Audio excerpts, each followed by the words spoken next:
오늘 본문 말씀은 예레미야 30장 1절부터 11절까지 말씀입니다. 제가 봉독하겠습니다. 여호와께로부터 말씀이 예레미야에게 임하여 이르시니라. 이스라엘의 하나님 여호와께서 이와 같이 말씀하여 이르시기를 내가 내게 일러준 모든 말을 책에 기록하라. 여호와의 말씀이니라. 보라, 내가 내 백성 이스라엘과 유다의 포로를 돌아가게 할 날이 오리니 내가 그들을 그 조상들에게 준 땅으로 돌아오게 할 것이니 그들이 그 땅을 차지하리라. 여호와께서 말씀하시니라. 여호와께서 이스라엘과 유다에 대하여 하신 말씀이 이러하니라. 여호와께서 이와 같이 말씀하시되 우리가 무서워 떠는 자의 소리를 들으니 두려움이요 평안함이 아니로다. 너희는 자식을 해산하는 남자가 있는가 물어보라. 어찌하여 모든 남자가 해산하는 여자같이 손을 자기 허리에 대고 모든 얼굴이 겁에 질려서 새파래졌는가. 슬프다 그 날이여 그와 같이 엄청난 날이 없으리라. 그날은 야곱의 환난의 때가 되미로다. 그러나 그가 환난에서 구하여 냄을 얻으리로다. 만군의 여호와의 말씀이라. 그날에 내가 내 목에서 그 멍에를 꺾어버리며 내 포박을 끊으리니 다시는 이방인을 섬기지 않으리라. 그들은 그들의 하나님 여호와를 섬기며 내가 그들을 위하여 세울 그들의 왕 다윗을 섬기리라. 여호와의 말씀이니라. 그러므로 나의 종 야곱아 너는 두려워하지 말라. 이스라엘아 놀라지 말라. 내가 너를 먼 곳으로부터 구원하고 내 자손을 잡혀가 있는 땅에서 구원하리니 야곱이 돌아와서 태평과 안락을 누릴 것이며 두렵게 할 자가 없으리라. 이는 여호와의 말씀이라. 내가 너와 함께 있어 너를 구원할 것이라. 너를 흩었던 그 모든 이방을 내가 멸망시키리라. 그럴지라도 너만은 멸망시키지 아니하리라. 그러나 내가 법에 따라 너를 징계할 것이요 결코 무죄한 자로만 여기지는 아니하리라. 아멘. 어제는 코로나19가 로 인해서 사회적 거리두기 2.5단계로 발령되었습니다. 전국적으로 확진자가 300~400명씩 이제 발생되고 있습니다. 정은경 중앙방역대책본부장은 이대로 가다가는 다음 주쯤이면 하루 신규 확진자 수가 2,000명에까지 증가할 수 있다고 경고했습니다. 그렇게 되면 대한민국 의료 시스템은 붕괴되고 사회적 필수 기능들도 마비되고 수많은 희생자들이 발생될 것이고 또 대한민국의 경제에 막대한 피해가 입게 될 것입니다. 모두가 불안하고 위험하고 두려운 상황이 되었습니다. 3월부터 코로나19로 인해서 모든 사람들이 다 같이 조심했지만 시간이 조금씩 지나면서 마스크도 덜 쓰고 긴장들이 많이 풀렸던 것 같습니다. 일부 무책임한 행동들이 또 큰일들을 만들어내 버렸습니다. 우리가 이것들을 통제할 수 있다고 생각하고 조심하면 될 것이라고 여겼습니다. 감기처럼 지나가는 증세라고 생각하기도 했고 그렇게 생각했지만 완치 후에도 이 후유증이 매우 심각하다는 기사가 이제 나오기 시작했습니다. 지금은 감염되지 않고 조심하는 것이 최선인 것 같습니다. 사람들의 마음이 많이 불안하고 힘들어지고 있는 것 같습니다. 지하철이나 버스에서 마스크를 안 썼다고 서로 다투고 때리고 폭행하는 사건들이 끊이지 않고 있고 누군가를 비난하고 책임질 사람들, 그런 대상들을 찾기 위해서 슈퍼전파자나 교회나 정부나를 대상으로 가리지 않고 사람들이 분노를 쏟을 대상들을 찾고 있습니다. 우리 안에 이런 상황이 계속 스트레스로 작용되고 있는 것 같습니다. 불안함과 두려움은 우리들의 삶을 계속 잠식해가고 있는 것 같습니다. 교회의 현실도 이와 크게 다르지 않은 것 같습니다. 더 사회적 거리두기를 철저히 함으로써 언제 다시 또 모여서 예배를 드리게 될지 모르는 또 불투명해진 상황이 되어버렸습니다. 서로의 소식을 들을 기회도 없고 삶을 나눌 수 있는 만남도 가질 수 없게 되었습니다. 코로나의 슈퍼전파자로 교회가 낙인 찍혔고 더 이상 교회는 세상의 덕이 되거나 본이 되는 것이 아닌 민폐 집단이 되어버렸습니다. 더 모이기 힘들어질 것이고 매번 습관처럼 외쳐왔던 이 현대판 포로기, 현대판 교회가 받아야 할 포로기에 더 가까이 다가가고 있는 것 같다는 느낌을 계속 받고 있습니다. 이대로 우리도 코로나라는 전염병에 의해 현대판 포로기를 겪으면서 이렇게 서로 우리가 뿔뿔이 흩어지고 다 관계가 단절되고 마는 것은 아닌지 저도 두려워지고 또 한편으로 하나님 앞에 더 기도하게 되는 것 같습니다. 솔직히 이 사태가 되기 전까지 저도 제 마음이 이 정도로 또 간절하고 애타지 않았던 것 같습니다. 많이 느슨해져 있었던 것 같아요. 그런데 사태가 점점 진짜 심각해지니까 그때서야 저도 하나님께 또 마음 깊이 진실되게 기도하게 되는 것 같습니다. 위기에 진짜 중요한 것이 무엇인지 더 분명해집니다. 정말 별로 중요하지 않았던 것들은 모두 상대화돼서 사라지고 위기의 순간에 가장 중요한 것만 남게 된다는 사실을 다시 한번 깨닫게 됩니다.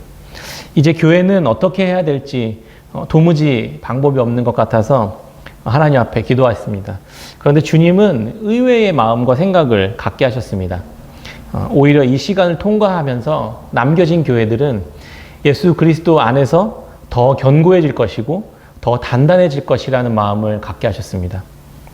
그래서 저는 속으로 더 견고해지고 단단해진다고요? 지금 무슨 방법으로 어떻게 그게 가능할 수 있죠? 제 마음속에는 의심이 생기기도 하고 이게 이해가 되지 않았습니다. 왜냐하면 지금 이 현실이 누구보다도 더 잘 알고 있잖아요. 더 안 좋아지는 현실로 가고 있고 상황들로 몰려가고 있기 때문입니다. 방법은 잘 모르겠습니다.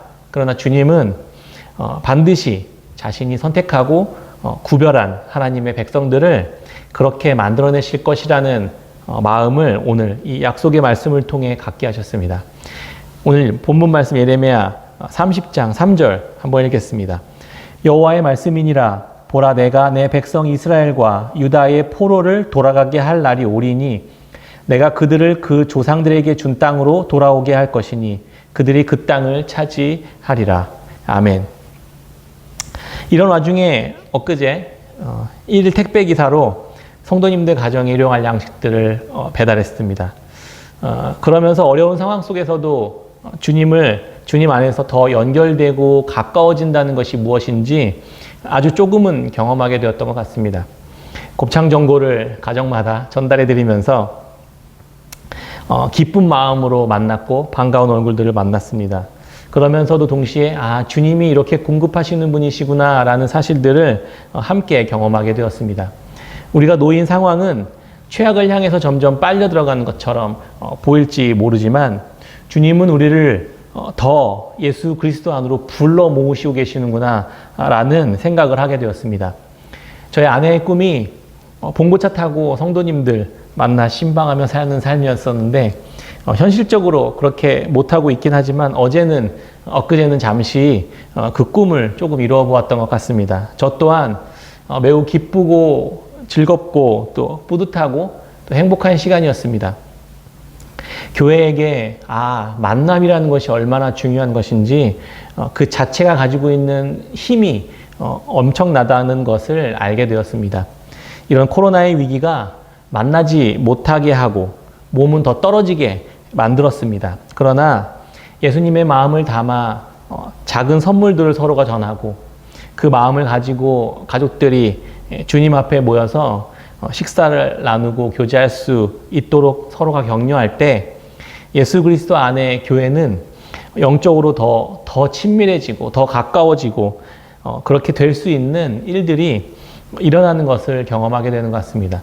그렇게 우리의 안 좋은 현실들을 뒤집으셔서 하나님은 그의 뜻에 순종하는 하나님의 백성들을 더 선하게, 더 친밀하게, 더 견고하게, 단단하게 이루어 가실 것이라는 생각들이 확인되는 시간이었습니다. 이스라엘 백성들은 지금 바벨론의 포로로 끌려가고 있었던 상황이었습니다. 하나님 오늘 본문 2절에 예레미야를 불러서 이렇게 말씀하십니다. 내가 너에게 일러준 모든 말을 기록하라. 책에 기록하라라고 말씀하십니다. 왜 이상하게 해서 기록해두라고 말씀하셨을까요? 기록은 그 내용을 변하지 않도록 남겨서 전달하는 역할을 합니다. 하나님의 말씀이 세대가 지나고 시간이 많이 지나도 변하지 않고 하나님께서 그때 말씀하셨던 그 말씀이 언젠가는 반드시 성취될 것이라는 사실을 스스로 증명해 보이시기 위해 기록해 두라고 말씀하셨습니다. 하나님은 자신감을 보였던 겁니다. 내가 말했던, 내가 약속했던, 내가 언약했던 이 모든 것들이 궁극적으로 이루어질 것이다 라는 자신감을 보여주셨던 것입니다.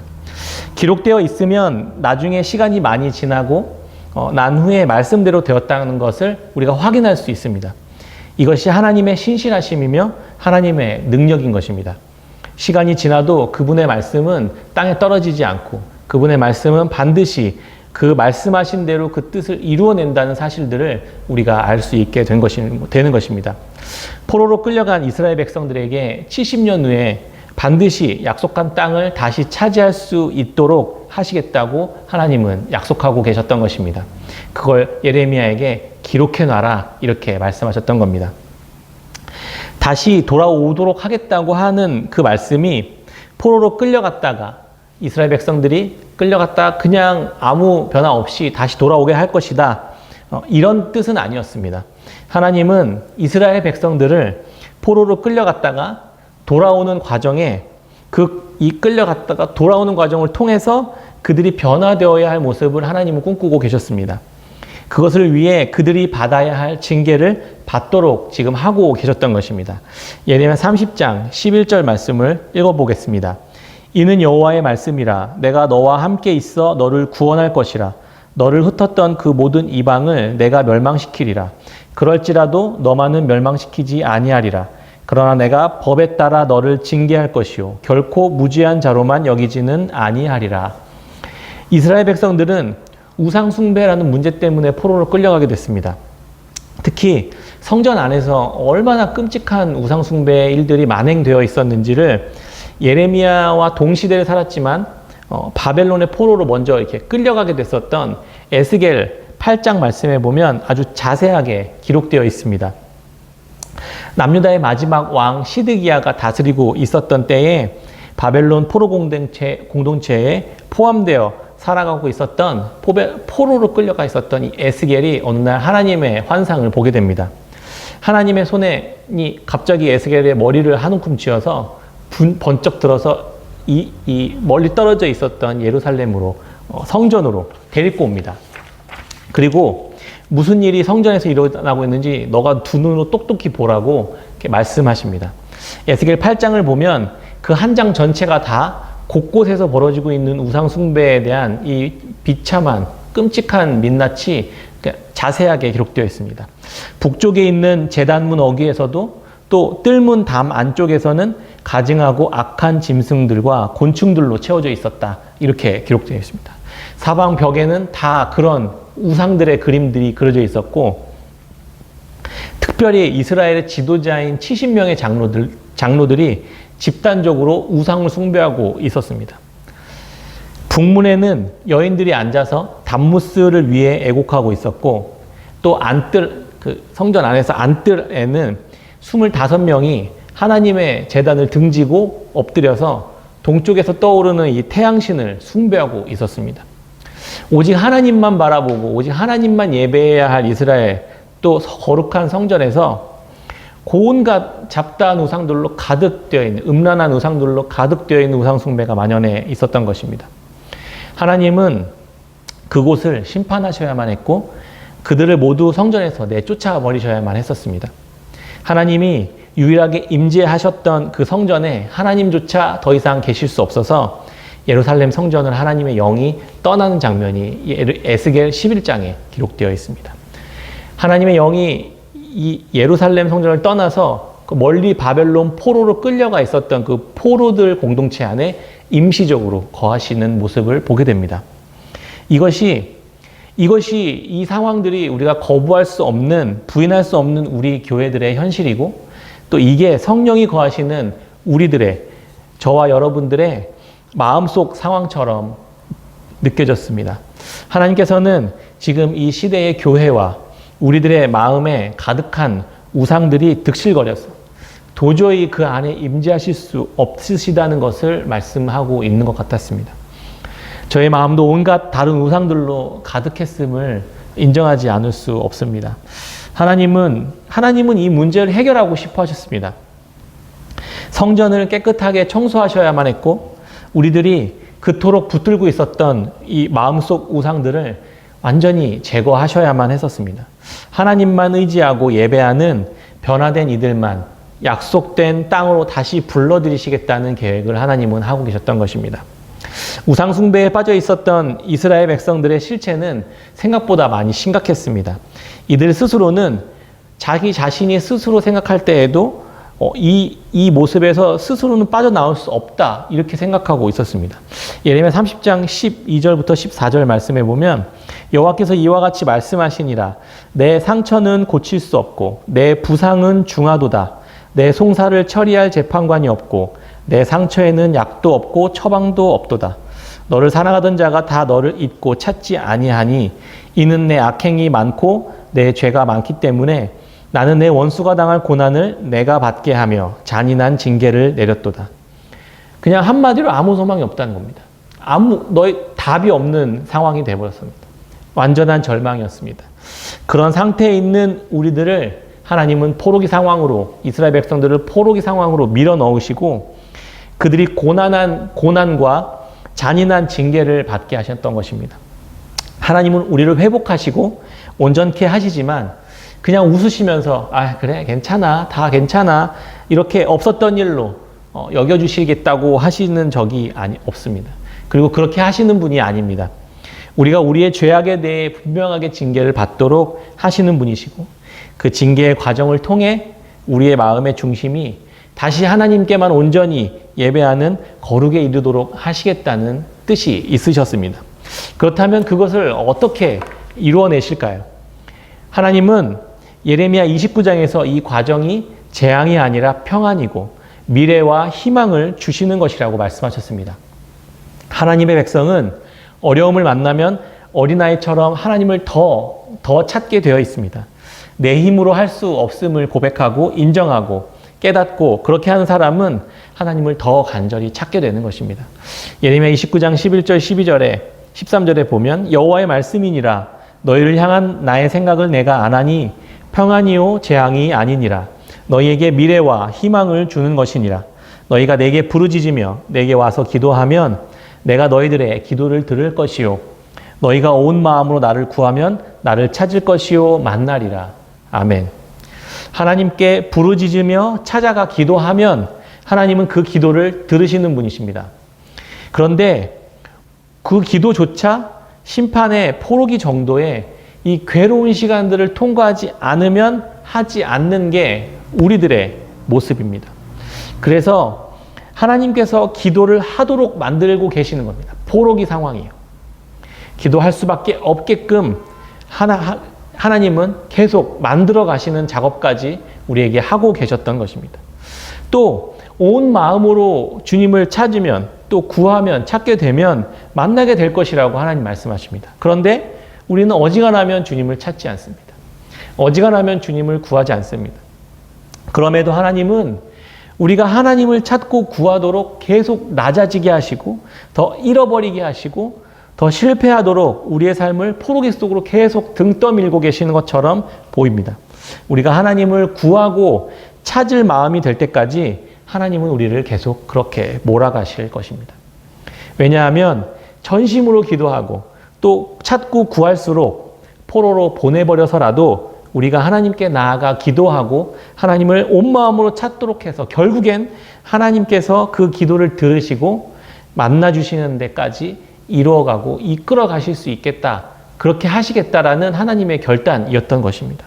기도하고 찾고 구하도록 하시는 것까지 모두 하나님이 해주시고 있는 것이었습니다.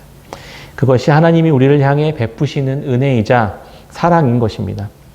비록 나머지 삶들을 다 잃게 된다고 하더라도 말입니다. 그런데 이것들이 우리의 입장에서는 잘 이해가 되지 않습니다. 아이들과 월요일마다 마태복음 13장 하나님 나라의 비유를 하나씩 묵상해 가고 있는 중에 있습니다. 천국은 마치 밭에 감추인 보화와 같아서 그 밭을 가는 그 보화를 발견한 농부는 그 보화가 있는 땅을 사기 위해 자기의 전 재산을 다 팔아서 그 땅을 삽니다. 그 보화를 하나를 사기 위해서. 그리고 진주 장사가 값진 진주 하나를 발견하면 자기가 가지고 있었던 다른 작은 진주들을 모두 팔아서 그 하나의 값진 진주를 삽니다. 이것이 바로 천국의 비밀입니다. 그분이 바로 예수 그리스도인 것입니다. 우리가 기존에 가지고 있던 모든 것들을 다 잃어버리는 것처럼 보인다 하더라도 그것들이 밭에 감추인 보 하나, 값진 진주 하나를 구하는 것, 그것과 바꾸는 것과 비교할 수 없는 것과 마찬가지인 것입니다. 예수 그리스도가 정말 우리의 감추인 보화로 확인되게 하시는 것입니다. 그것을 하나님께서는 우리들의 손에 그렇게 쥐어주고 계시겠다는 것입니다. 이 기쁨을 경험한 자들은, 이 보화를 발견한 자들은, 이 값진 진주를 얻은 자들은 이 기쁨을 경험하게 되고 이렇게 고백하게 됩니다. 예레미야 30장 19절에 이렇게 말합니다. 그들에게서 감사하는 소리가 나오고 즐거워하는 자들의 소리가 나오리라. 내가 그들을 번성하게 하리니 그들의 수가 줄어들지 아니하겠고 내가 그들을 존귀하게 하리니 그들은 비천하여지지 아니하리라. 이런 과정들을 통과한 이들은 포로된 자리에서 감사와 기쁨과 즐거움을 누리게 되는 것입니다. 하나님의 백성들은 마음이 점점 더 겸손해져 가고 내 중심적 삶, 내 가치, 내 주장, 세상의 권세와 지혜를 추구했었던 그 모든 우상 숭배의 길들을 다 버리고 다 팔아서 오직 하나님만 섬기고 하나님만 따르는 자로 변화되는 것입니다. 하나님 우리들에게 진정한 왕을 세워주시겠다고 약속하십니다. 그분이 바로 하나님의 아들 다윗의 자손으로 온 예수 그리스도이신 것입니다. 지도자가 없어서 왕이 없어서 방황하던 삶이 약속의 땅에서 예수 그리스도만 섬기게 될 것입니다. 하나님은 우리의 포로기를 통과하며 이렇게 우리들을, 하나님의 백성들을 마음이 가난하고 온유한 자로 빚어가고 계시는 것입니다. 온유함은 그리스도에게 속한 성품입니다. 마태복음 5장 산상수훈에서 온유한 자는 땅을 기업으로 받을 것이다 라는 말씀이 생각납니다. 바벨론에서 그리스도를 만나 변화된 이들은 온유함을 회복한 자들입니다. 성전을 타락한 우상 숭배의 땅으로 망가뜨린 이들을 다 몰아내고 포로됨을 지나서 그리스도 안에서 순종하는 이들의 약속의 땅에 다시 그들이 돌아와서 차지하게 된다라는 약속을 오늘 본문 30장 3절에 이야기하고 있었던 것입니다. 그 30장 3절 하반부에 보면 3절을 보면 여호와의 말씀이니라 보라 내가 내 백성 이스라엘과 유다의 포로를 돌아가게 할 날이 오리니 내가 그들을 그 조상들에게 준 땅으로 돌아오게 할 것이니 그들이 그 땅을 차지하리라 여호와께서 말씀하시니라. 진짜 땅을 차지하는 자들은 마음이 온유한 자들인 것입니다. 마음이 온유해지기 위해선 하나님께서 계속 내모르시는 이 포로됨의 자리를, 징계를 받아내고 그 안에서 하나님을 찾고 기도하는 자들, 그 자들이 바로 온유한 자들이고 그 자들이 곧 다시 약속의 땅에 돌아올 수 있는 자들이라는 것입니다. 하나님은 우리 모두를 이 어려운 시간 속에서 그러한 자들로, 그러한 하나님의 백성들로 만들어가고 있었던 것입니다. 이 모든 과정 속에서 가장 중요한 것은 하나님께서 회복하시고자 하셨던 방식으로 가장 중요했던 것은 내가 너와 함께 있겠다라는 말씀입니다. 바벨론의 포로로 끌려갔으면 이들에게 가장 필요한 것이 무엇이었을까요? 가장 강력한 군사, 바벨론보다 더 강력한 군사를 보내셔서 그들을 다 쓸어버리고 구해내시던가, 그게 정말 포로된 자들에게 필요했던 것 아닐까요?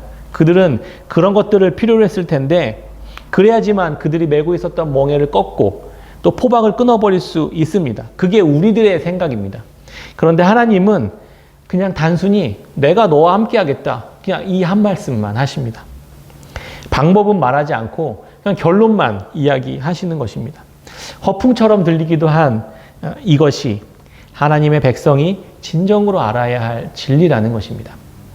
아무리 많은 부와 지혜와 힘과 권력, 군사력을 다 가지고 있다 하더라도, 그 모든 것을 다 더한다 하더라도 이 창조주 하나님, 이 한 분이 함께 하시는 것과는 비교할 수 없다라는 사실들을 우리는 믿는 자들이기 때문입니다. 아무리 강력한 힘도 하나님을 대적할 수 없습니다. 아무리 심각한 상황이 와도 하나님과 함께하는 자를 대적할 수 없는 것입니다. 그분이 함께하심이 밭에 감추인 보 하나, 가장 값비싼 진주가 될 수 있기 때문입니다. 예전의 이야기입니다. 우리 둘째 아들 성아가 한 3, 4살쯤이었던 것 같습니다. 겁이 굉장히 많았던 우리 성아는 지하주차장에서 엘리베이터를 타기 위해 잠시 기다리는 동안 저쪽 조명이 없었던 어둡게 으슥한 곳에 그쪽으로 가까이 가지 못했습니다. 무서워서요. 그래서 제가 재미삼아서 장난삼아서 성아야 한번 저기 들어가 봐. 거기 대왕곰이랑 엄청 징그러운 벌레 있어. 이렇게 장난을 쳤더니 막 까무라치면서 성아가 막 우는 거예요. 그래서 저는 성아를 번쩍 들어 안아 제 품에 안았습니다. 그리고 성아에게 물어봤습니다. 아빠랑 같이 이렇게 아빠 품에 안긴 상태로 같이 들어가 볼까? 그랬더니 제 품에 안긴 성아는 그제서야 울음을 그치고 알겠다고, 그렇게 하겠다고, 해보겠다고 고개를 끄덕였습니다. 저와 함께 그 어두컴컴한 곳에 들어가서 용기 있게 벌레와 거미를 관찰했습니다. 성아는 제 품에 꼭 안겨서 울지 않고 그 안에 함께 들어갔습니다. 그리고 용기 있게 벌레도 살펴보고 그리고 집으로 돌아올 수 있었습니다. 엘리베이터를 타고 집으로 돌아오는 길에 제가 성아에게 물어봤습니다. 성아야, 안 무서웠어? 이렇게 물어봤더니 오히려 밝은 곳에 혼자 이렇게 있거나 아빠와 손을 붙잡고 있었던 것보다 아빠 품에 안겨서 함께 어두침침한 그곳에 들어가는 것이 더 좋았다고 이야기했습니다. 오래전 이야기지만 그 이야기가 기억이 납니다. 이처럼 하나님도 우리들에게 그러한 분이십니다. 시편 기자는 시편 23편에서 이렇게 고백합니다.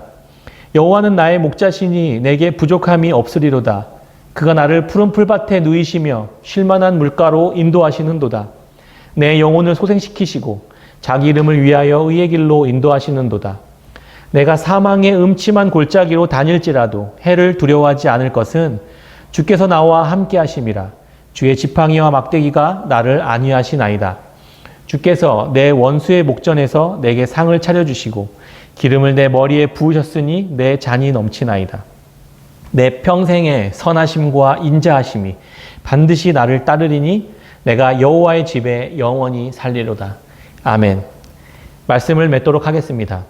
하나님은 우리들에게 포로됨의 자리 자체를 허락하지 않으시면서 특별히 그리스도인들만 우리만 따로 떼서 제외시키고 따로 보호하시고 그런 힘든 시간 자체를 갖지 않도록 피하게 하시고 이렇게 하지 않으십니다. 오히려 그 괴로운 자리로 우리를 계속해서 등 떠밀고 계시는 것입니다. 사망의 음침한 골짜기를 피하고 겪지 않도록 하시는 것이 하나님의 은혜를 받는 것이 아니라 그 안으로 다니는 시간들을 하나님은 허락하시는 것입니다. 그리고 내버려 두시고 고소해하시고 힘들어하는 것들을 이렇게 즐겨하시면서 그냥 내버려 두고 포기해버리시는 것이 아니라 그 안에 우리와 함께 하시기로 결정하십니다. 우리가 기도하도록 그래서 만드시고 하나님을 더 애타게 찾도록 하나님은 우리를 그렇게 이끌어가고 만들고 계셨던 것입니다. 그 기도 소리를 들으시고 그 찾고 부르짖는 소리를 들으시고 우리를 번쩍 품에 안아 그 음침한 골짜기와 징계처럼 심판처럼 보이는 그 포로기 70년을 하나님은 함께 동행해 오셨던 것입니다. 우리는 그렇게 우리의 연약함을 다시 한번 보게 되고 우리의 우상 숭배했던 패역함을 가슴을 치며 주님 앞에서 새롭게 하는 기회가 될 것입니다. 그렇게 우리를 온유하게 하셔서 약속의 땅을 다시 우리에게 회복시켜 주실 것입니다. 무너지고 패어가는 언덕 위에 다시 주님을 사모하는 하나님의 백성들의 거룩한 심정으로 성전을 하나 둘 다시 세워가실 것입니다. 모든 것을 다 잃어가고 있는 이 포로기 안에서도 모든 것보다 더 크신 그 하나님과 동행하는 천국의 기쁨, 복음의 즐거움을 함께 발견하고 누리며 거룩하고 온전한 성전을 함께 이루어가는 그런 깨끗한 샘교회 성도님들이 다 되시기를 주의 이름으로 축원합니다. 아멘.